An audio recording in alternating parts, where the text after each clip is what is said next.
This is the Lew Rockwell Show. Thanks for tuning in, and we're very glad to have Dr. Mark Thornton with us today. Mark is Senior Fellow at the Mises Institute. He's the author of such books as The Economics of Prohibition and The Economics of the Civil War. He's a columnist for LewRockwell.com and an expert on the business cycle. And Mark, I was noticing just recently people taking note of the fact that exactly as apparently has happened in previous business cycles, women's hems have fallen dramatically in the last year in Paris and in London and where the big fashion shows go on. This is correlated, I guess, with business cycle troubles with recessions and depressions. A lot of people have talked about that. Seems to me you're the only person to have talked about what I'll call the Thornton Skyscraper Index for determining where we are in the business cycle and what might happen. Would you explain that to us? Sure, Will. Lew, it's great to be here today with you to discuss the Skyscraper Index. It's really a phenomenon where record-setting skyscrapers coincide with great economic downturns in the world economy. And it seems like it's one of these fuzzy indicator type of things like hemlines and who wins the Super Bowl. But actually, it's been a very good predictor of world economic decline. And every time there's a new record-setting skyscraper in the world, there is a worldwide economic depression. And that's held true basically throughout the 20th century. There's good evidence that existed in the 19th century, and it's looking like the Skyscraper Index is going to hold up in the 21st century as well. Well, can you give us some specific examples? Maybe even start with the 19th century if you have statistics, or certainly as early as you can go in the 20th century. Well, in the 19th century, at the end of the 19th century, the record-setting high buildings coincided with various panics of the late 19th century. And then when we get into the 20th century, really the era of the skyscraper, where the skyscraper became the quintessential feature of American capitalism, we see the Metropolitan Life Building and the Singer Building setting records right around the Panic of 1907.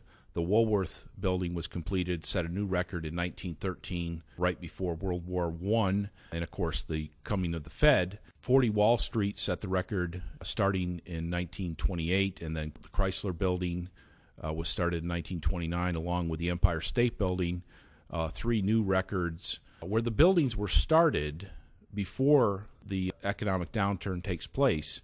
And then you get the crash in the stock market, then you get the beginning of the depression, and then the buildings are completed. And then we go a long period of time of relative stability in the American economy, and then you see the World Trade Towers and the Sears Building in Chicago setting new records in the early 1970s, setting the stage for the stagflation of the 1970s, one of the world's major economic downturns with both high rates of inflation and high rates of unemployment.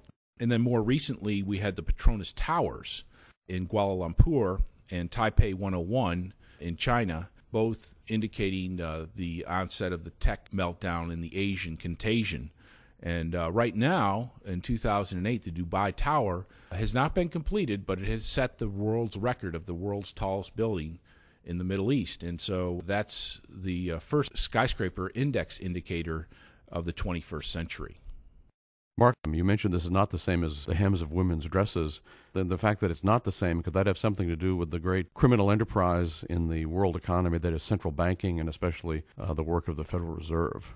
Well, it's absolutely tied to the Federal Reserve in the 20th century, but it's fractional reserve banking in general, pushed, controlled, and monopolized by the Federal Reserve System and their ability to create massive booms in the business cycle. And these record-setting skyscrapers basically take place because the Federal Reserve sets interest rates too low, below market rates. This expands the availability of credit. It increases the amount of speculation. Markets are booming. People believe that they can do no wrong, and so they build ever higher. And there's a lot of good economic reasons to build high buildings.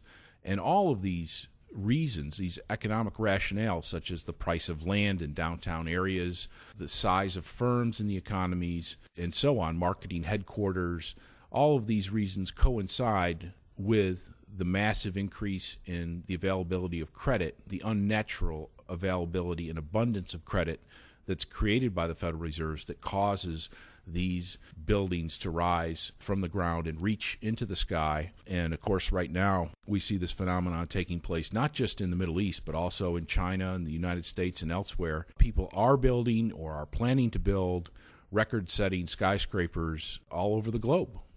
It's fascinating, but Mark, you mentioned one of my favorite other topics, fractional reserve banking. You want to talk to us about why, it's not only IndyMac, but really the entire banking system is as fragile as it is. Why is it that the whole thing is actually subject to coming down at any moment? Talk to us about fractional reserves and current economic troubles. Well, fractional reserve banking is absolutely the foundation of the credit expansion, the ability of banks to expand the amount of available credit based on the amount of deposits that they have. And with fractional reserve banking, banks only have to hold a small fraction of their deposits on reserve. So our money really isn't in the bank. It's been lent out and re-lent out, and it's really a pyramiding of the money supply upon what we think is our deposits. But our money really isn't in these banks that we think it is. It's out there in the economy and being used to create the bubbles, to create the boom, to build these ever higher skyscrapers. And so while it appears to be a solid foundation, it's actually a very unsound economic foundation that fractional reserve banking creates. And ultimately, it all comes crashing down upon itself. I was interested to hear the reports after the whole Y2K hysteria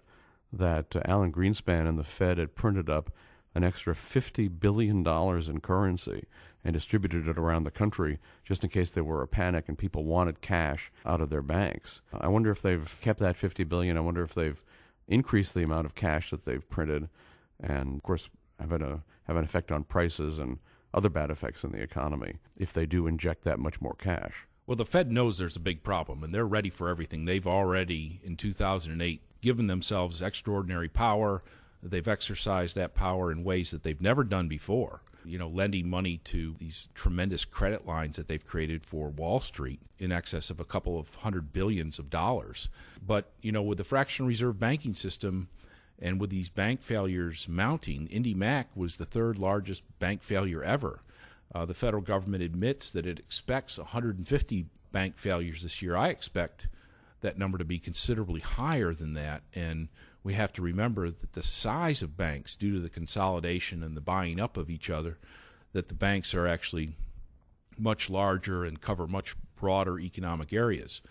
And so the main sign of this, when the reality hits of IndyMac going under, we see long lines of people at the bank looking to get their cash out.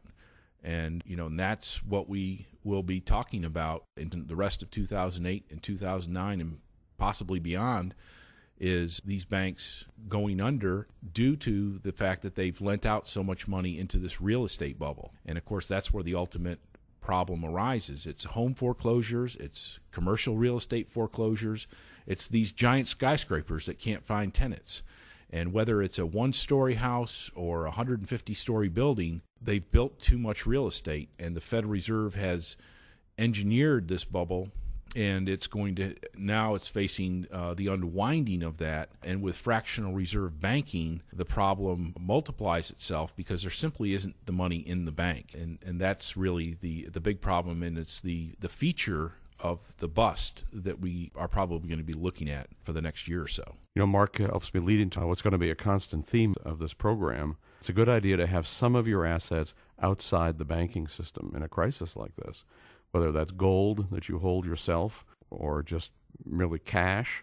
It's a good idea not to have all your liquid funds in the banking system. Dr. Mark Thornton, I want to thank you for being with us here today. If you want to read Mark's archives of his articles at lewrockwell.com, which I highly recommend, and we'll give you some indication of just how right Mark has been and why I think he's right now with the Thornton Skyscraper Index, and also take a look at his books, The Economics of Prohibition, the U.S., of course, a long history of prohibiting all kinds of substances that people would like to take, whether it's alcohol in the 1920s, drugs today, various prescription drugs, too, that the Food and Drug Administration won't allow to be sold in this country. Mark makes a great case for the free market as against prohibition. Also take a look at his book on the economics of the Civil War. And Dr. Mark Thornton, thanks very much. Thank you, Lew. You've been listening to The Lew Rockwell Show, produced by LewRockwell.com the best-read libertarian website in the world. If you'd like to advertise on this podcast or on the website, email advertise@lewrockwell.com. And thanks for listening.